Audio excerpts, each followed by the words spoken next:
Hello, and welcome to this edition of Salima Speaks. Today we're going to do a little different. I'm going to do a little monologue, tell you a little bit about me, about my life, about situations that happened. And most of you know I just lost 35 pounds, yay, active weight loss. And with the active weight loss, though, you have to drink a lot of water, okay? And as you know, you get older with women, you can't always hold your water that good. I mean, too much information, but check this out. I was on the bus. Now I'm sitting there on the bus, and I have to go to the bathroom, like really bad. And I tell you, a woman cannot pee on herself in public, okay? I'd be a crack smoking, homeless bum, okay? So I know I can't, I'm sitting in front of the seat, we can do that now, in front of the bus, and I gotta go to the bathroom. So I'm sitting here. Now I remember this guy telling me in Baltimore, he said, if you gotta go to the bathroom, clench and blow. You're supposed to blow, hyperventilate, right? Now, I don't care if somebody think I'm hyperventilating on the bus, as long as I don't pee on myself. A woman cannot pee on herself in public. It'd be 50 years from now, I'd be wearing a cane, little big boy be like, that's the bitch peed herself in public 50 years ago. You can't do it, okay? You can't do it, all right? So I'm on the bus like this. So people looking at me. I don't care, I'm hyperventilating, but I'm not gonna pee on myself. So this bus driver, African dude, every damn bump he find, he hit.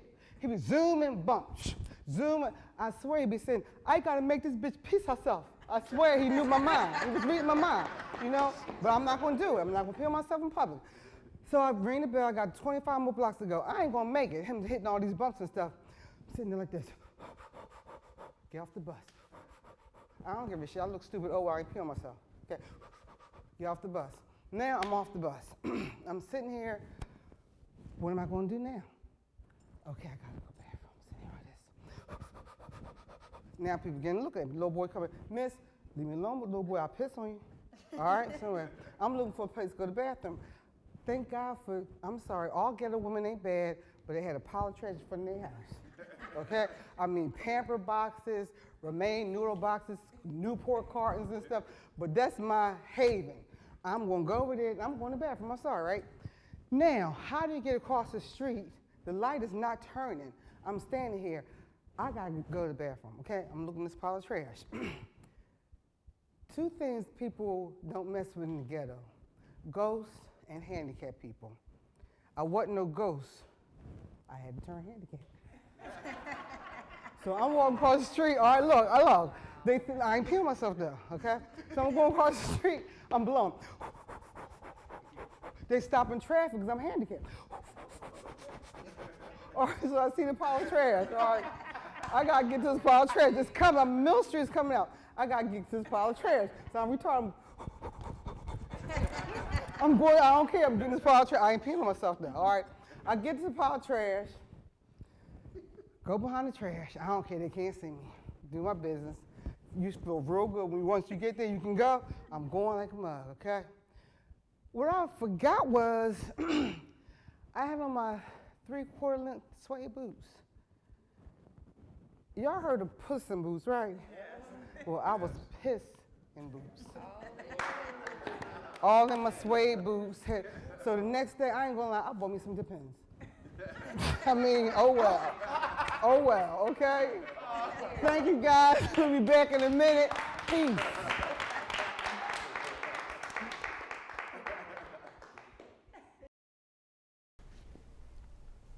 Hello, and welcome back to this wonderful edition of Salima Speaks. Today, I have an amazing woman on my show and her amazing son, Evelyn Hawkins, and her son, Isaiah. That's my grandson's name. And they have an amazing story. Isaiah here was diagnosed with autism when he was 3 years old.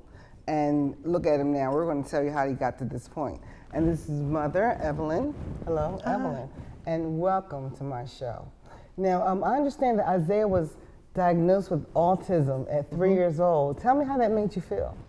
Wow, that made me feel lost. You know, number one, I didn't know what autism was. Okay. And when a psychologist said, your son have autism, I'm thinking he's going to be okay in a month. Right. You know. Now, when you say he has autism, what exactly is that? What does that do? What can you not do? Well, with Isaiah, with my son with autism, because he has severe autism. Wow. So that means with Isaiah, he could not talk interact, unaware, unalert, unaware of danger, environment, situations, emotions, feelings. Now, do they have a certain look or something? Like I know, like Down syndrome children, you can kind of tell. The people with autism, they have a certain kind of look. Well, with my son could not give you eye contact. So that, for instance, he couldn't look at you like this. Okay. He would look at you like that. Or look at you, like this, but he would not look at you eye contact. Right. And I wanted that eye contact from him. Now was his learning capabilities what were they? What could he learn things? He had, it was hard for him to learn. So what they did, what the school system did, is put him into a autistic support class. Okay. So it's basically with children that had severe autism. And he was in them classes for about maybe 7 years, in different classes. So from the time he was 3 to the time he was 7. I mean, for 7 years, so when he was 10. Yes, okay. yes. And what happened when he became 10? Now, did you see a change in him in the 7 years? Did he get any better? While he was in the autistic class, I'm thinking that, hey, you're a special education. As a mother, I don't know anything about autism. When he was young, I didn't, I just knew he had autism. I'm thinking he'd be okay, So I'm thinking he's little and he's. You thought he would grow out of it? Yeah, he'll grow out of it. Just like if somebody have a cold or something like that, I'm thinking he'll grow out of it. Now, when you found out that he was autistic, did you know, or did they tell you that this is a lifelong thing, or? That's one thing they won't tell you. Okay. That's one thing that they did not tell me. When that doctor gave me that diagnosis, I asked him, I said, will my son ever go to college? And he told me, no, I'm sorry. Okay.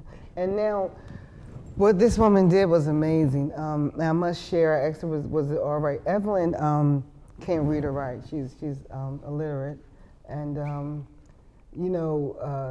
for whatever reason, I'm proud that you're even here. And the things that Evelyn did, as you can see, this is her son, Isaiah. Isaiah is now 16 years old. Hello, Isaiah. Hello. How are you? I'm fine. Okay, now, how does it make you feel? We're sitting here talking about you having autism. What was that like for you to even have autism? Well, for me, I see as autism's like, I don't know, it's not as a curse as people say it is. It's not like a disadvantage as you might think it is. It's like advantages and disadvantages of it. Like one advantage of it, you realize things from a different perspective as you might realize things. Like I might realize autism as like, I don't know, like something to be, something to be proud of, I guess, because you get to see different things. Like for example, I might see a block, right? And you might see a block. And that block might be different from how you see that block. Okay. But I might see that block as like, I don't know, a square or a circle. So your perception would be different than mine. Yeah. Okay. Now, is it still like that now, or was it just like that when you were in the throes of autism? Well, because I don't understand you. I don't understand this, because they say that you don't outgrow autism, and look at you, you're sitting here. He's in the military academy for 3 years now, doing fine. And he was diagnosed with autism, and it's amazing. And I'll tell you a little bit about it. Evelyn developed some kind of system. I don't know, she's gonna tell us a little bit about it, but whatever she did, it worked. Look at this guy's what, 16 years old now? 17. 17 years old. And what are your goals? What do you want to do with your life? Well, my goal is to be a musician. Okay. Cause I'm a pretty good guitarist. I play cello, piano, acoustic guitar. Okay. And I don't know, in a tuba. In a tuba. Okay. I play lots of instruments, and I don't know, I just feel as though I just wanna sing. Well, I mean, look at you. I mean, you can do anything that you want to do. I truly believe that. So now, what made you decide to develop this program? When I seen after 12 years, he wasn't getting better. Okay. I was getting all these services, TSSs, BSCs, special education teachers and psychologists and therapists, and my whole life went through everything they were saying. Right. So I'm thinking, okay, you're licensed. You know, in my brain, I'm thinking, okay, you're licensed. You know what you're doing. Yeah, exactly. You're a teacher. You know what you're doing. You're TSS. You know what you're doing.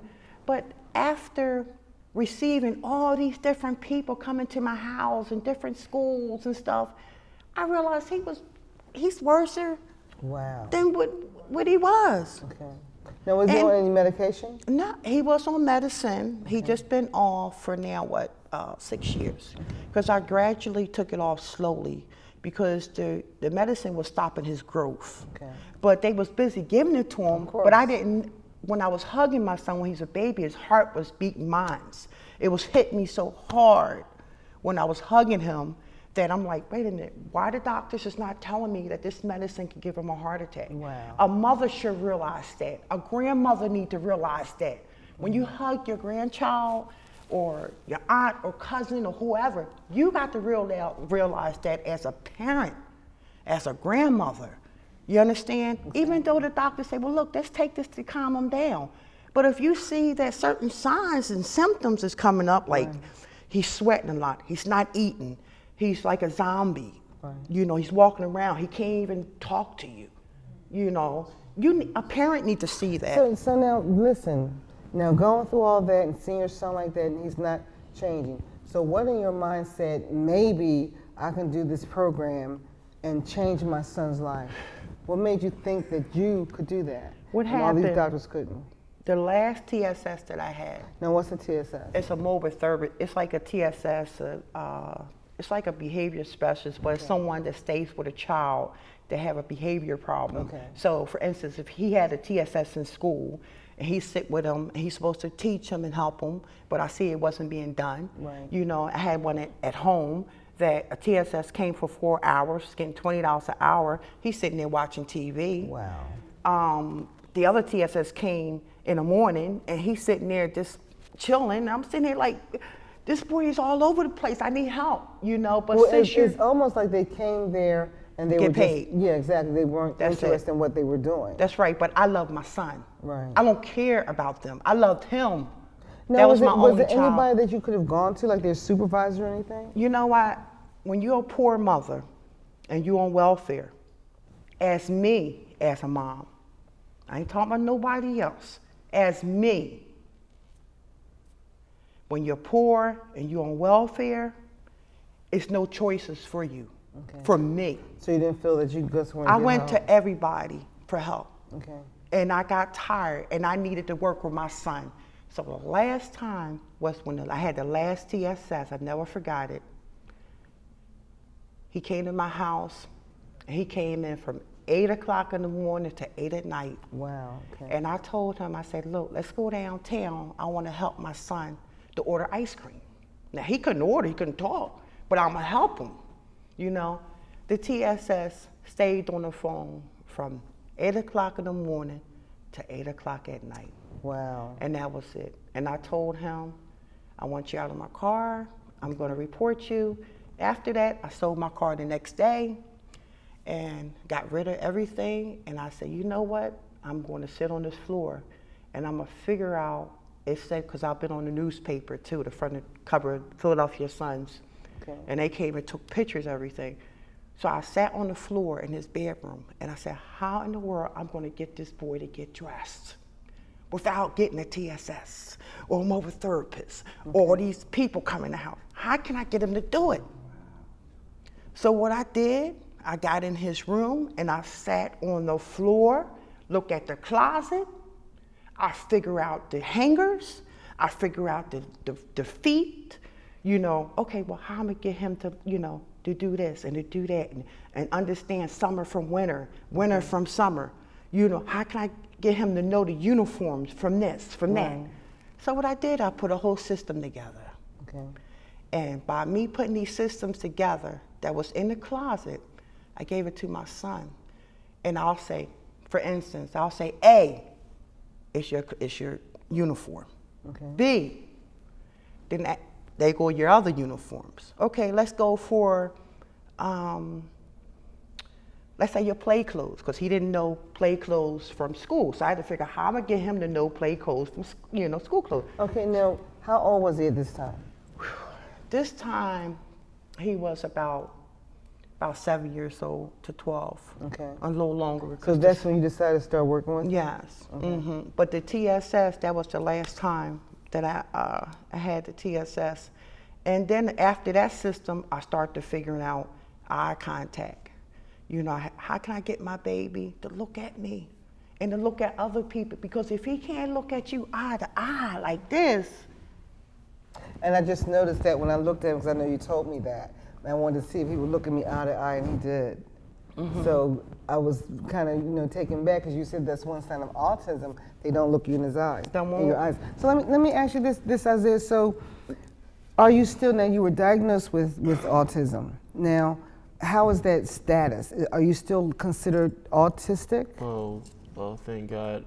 Me and my mom, we got that diagnosis off of me. Like, Really? Yeah. Okay. Good for you. Wow. That's cool. Wow. And here it is right here. Wow. Very good. Very good. So, can I talk about this? Sure.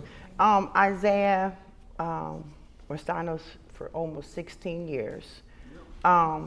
Through Philadelphia Mental Health. He went to Philadelphia Autism Center for Excellence. He was tested by 3 psychologists at Autism Excellence that specialize only for autism. And on here, they did a 3-day test, and they said that they can no longer diagnose him with autism. Wow. Very good. So, and this is 20 pages, and this is 20 pages of documentation. So basically, I had to figure out over 350 signs of autism.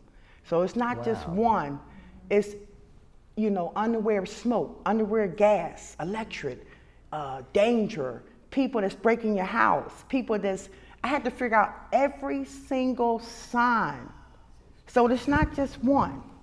Autism's from here, from all the way over here. Now, But you had to know how to get it.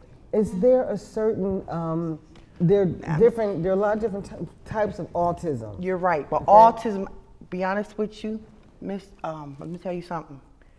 Autism, for me, is autism. Okay. So it's different degrees in autism. With my son, it was severe. I had to hit it. I am not going to sit there and wait for a doctor. Let's go sign my slip. Now he got $100 every time I go see him.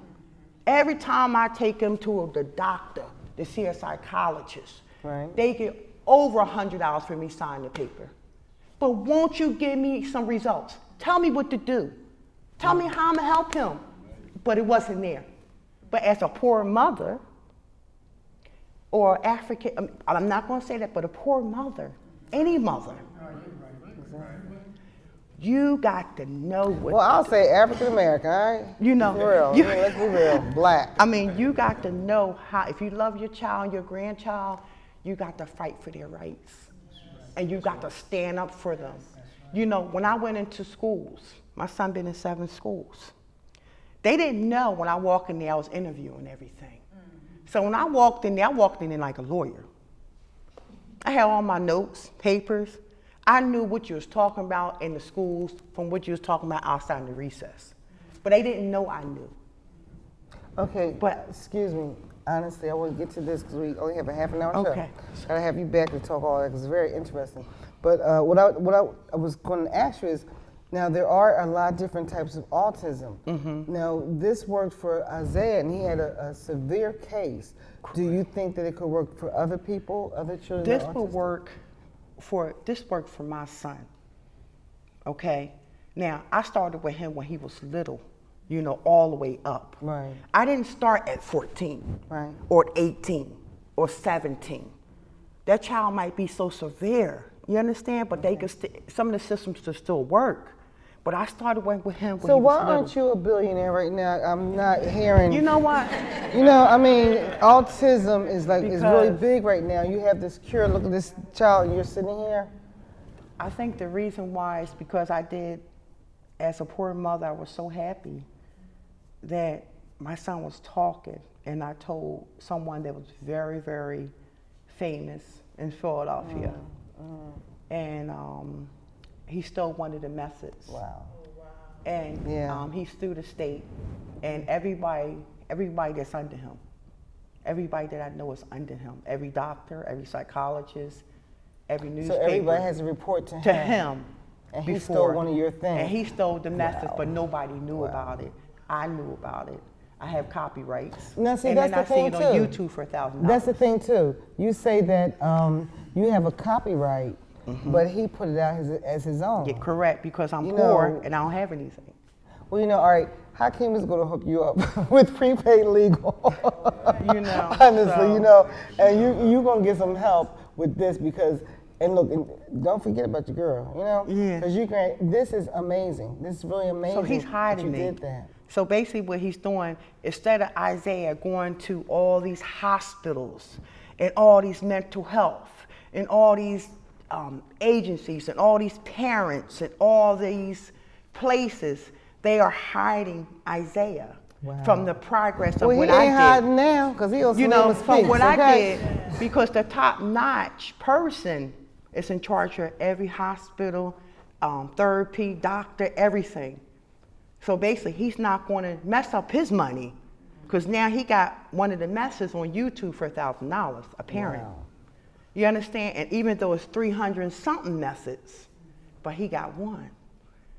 And he's one of the biggest people in Philadelphia. Now let's get back to this because you got unnervous real quick. I'm glad you did. Good. Taking over my show. But anyway, he took one of your methods, but you have the copyright on it. Correct. Okay, so he's selling it online, but you have the copyright. Correct. Yeah, you hear me, Hakeem? I see Lori right here. She needed Lori like real bad. But see, what he's doing, he's selling it online, and he's, I have, matter of fact, I have the videos. Okay. He don't, now he knows. Okay. And the copyrights. Now you know. Okay. So, and I do have lawyers that's going to back me up, so don't try. I'm letting you know that. When you told me about this, that's why I wanted to have you on, because the story has to get out. It has to get out, and by getting out like this is going to be on the media. This is everywhere. This is YouTube, and so people are going to know that this is your method. How can somebody get in touch with you? Is it something that somebody can come to you? You can help the child. I mean, how are you going to do that? What I'm doing, I'm building a corporation that's coming out. Okay. But now, I need some investors or someone that could sponsor the collection. I was hoping that Apple's will sponsor me or some other kind of big corporation so the CDs and DVDs and books will come out for everybody. For people that needs to know. Exactly. The serious of autism, because if you don't catch it, autism can be a lifetime. Right. But it could be from 3 to 80. Wow. You'll be going by 80. And honestly, they do have a certain autistic people do have a certain look, but I don't see it in your son. I don't see it ever holding you back, in whatever you want to do. So you say you want to be a musician. I didn't know. We should have had you on here playing something. Well, that would be nice. Next time we'll have you come back on with one of your many instruments. Too. Sing too? He sings. Wow. Okay. Good for you. Yeah, he sang good. Unbelievable.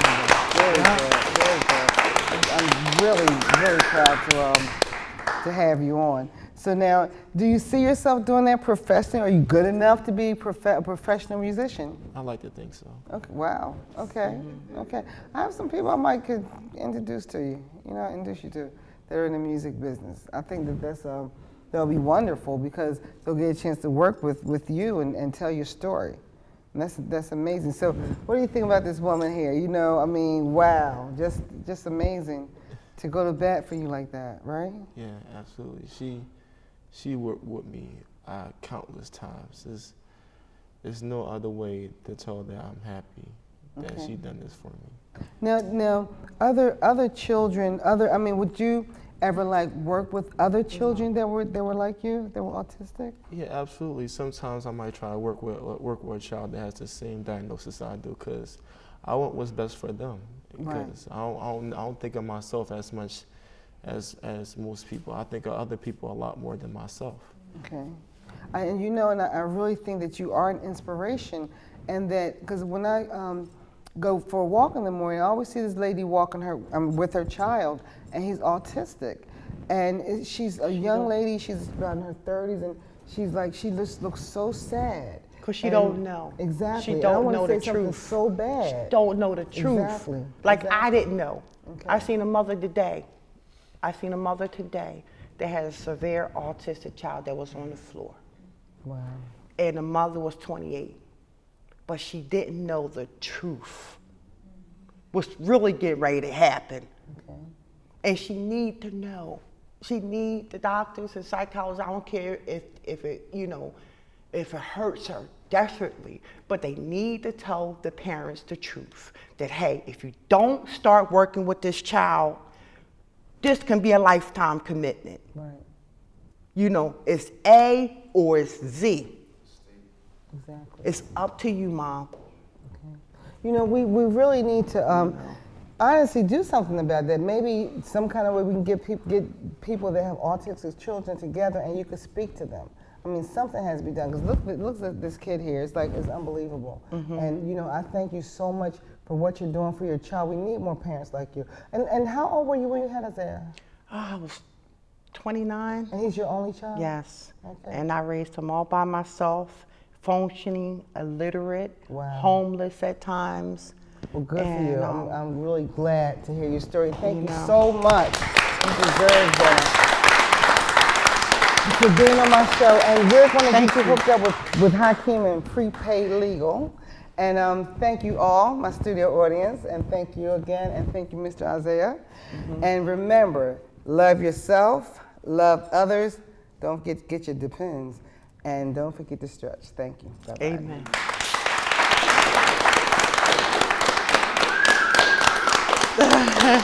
Amen.